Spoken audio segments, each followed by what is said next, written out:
حضرت عمار رضی اللہ تعالیٰ عنہ اور ان کے ماں باپ کو بھی سخت سے سخت تکلیفیں پہنچائیں گی۔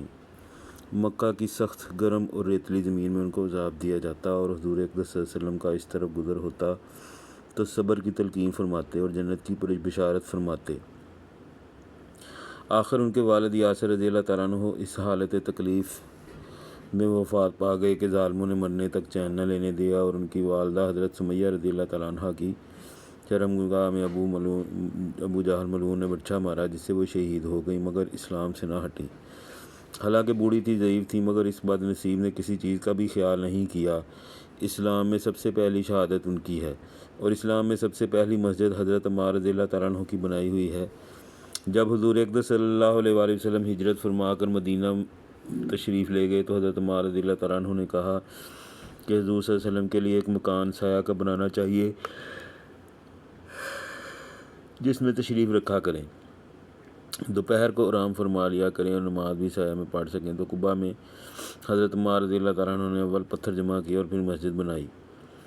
لڑائی میں نہایت جوش سے شریک ہوتے تھے۔ ایک مرتبہ مدے میں آ کر کہنے لگے کہ اب جا کر دوستوں سے ملیں گے، محمد صلی اللہ علیہ وسلم اور ان کی جماعت سے ملیں گے۔ اتنے میں پیاس لگی اور پانی کسی سے مانگا، اس نے دودھ سامنے کیا، اس کو پیا اور پی کر کہنے لگے میں نے حضور صلی اللہ علیہ وسلم سے سنا کہ تو نے دنیا میں سب سے آخری چیز دودھ پیے گا، اس کے بعد شہید ہو گئے۔ اس وقت 94 برس کی عمر تھی، بعد میں 1 سال کم بتلائی ہے۔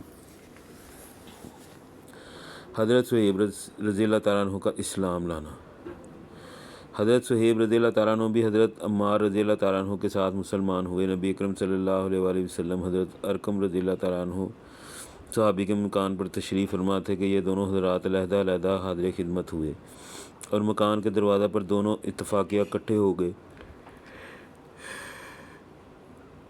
ہر ایک نے دوسرے کی غرض معلوم کی تو ایک ہی غرض یعنی اسلام لانا اور حضور صلی اللہ علیہ وسلم کے فیض سے مستفید ہونا دونوں کا مقصود تھا۔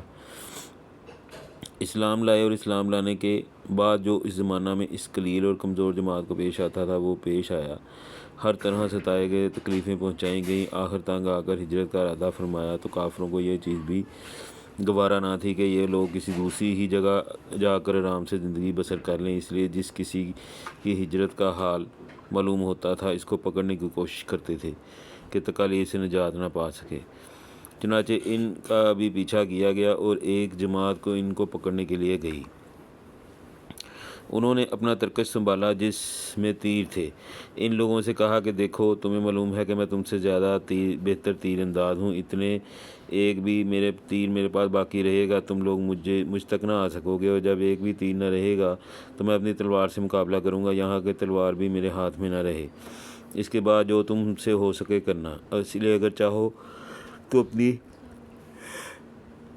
جان کے بدلے میں اپنا مال کا پتہ بتلا سکتا ہوں جو مکہ میں ہے، اور 2 باندیاں بھی ہیں وہ تم سب لے لو۔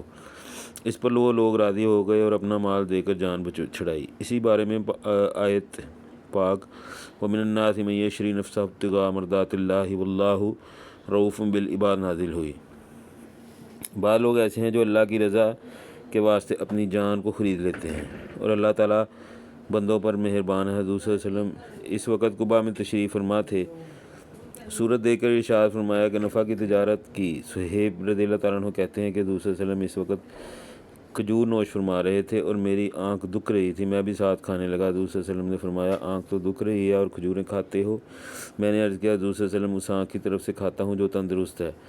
حضور صلی اللہ علیہ وسلم یہ جواب سن کر ہنس پڑے۔ حضرت صہیب رضی اللہ تعالیٰ عنہ بڑے ہی خرچ کرنے والے تھے، حتیٰ کہ حضرت عمر رضی اللہ تعالیٰ عنہ نے ان سے فرمایا کہ تم فضول خرچی کرتے ہو۔ انہوں نے عرض کیا ناحق کہیں خرچ نہیں کرتا۔ حضرت عمر رضی اللہ تعالیٰ عنہ کا جب وصال ہونے لگا تو انہی کو جنازہ کی نماز پڑھانے کی وصیت فرمائی۔ اسد الغابہ۔